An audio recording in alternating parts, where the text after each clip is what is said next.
EPF எனப்படும் ஊழியர் சேமநிதி வாரியத்திலிருந்து அதன் சந்தாதாரர்கள் தங்கள் சேமிப்பு பணத்தை மீட்டுக்கொள்ளும் நடைமுறையை மேலும் சீர்படுத்தும் பரிந்துரையை அரசாங்கம் இப்போது ஆய்வு செய்து வருகிறது என்று இரண்டாவது நிதி அமைச்சர் அமீர் ஹம்சா அஜிசான் நேற்று கூறினார்.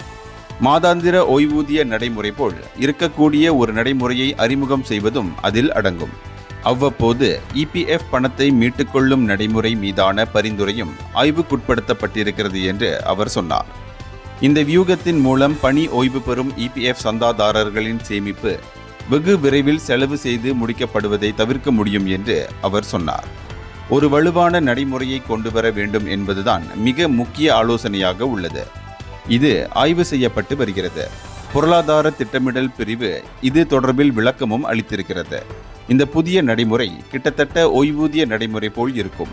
இதன் மூலம் இபிஎஃப் பணம் முழுமையாக மீட்டுக் கொள்ளப்படாது, ஆனால் ஒவ்வொரு மாதமும் அந்த தொகை ஓய்வூதியம் போல் வழங்கப்படும் என்று அவர் சொன்னார். இந்தியர்களின் இதய குரல் மக்களோசை.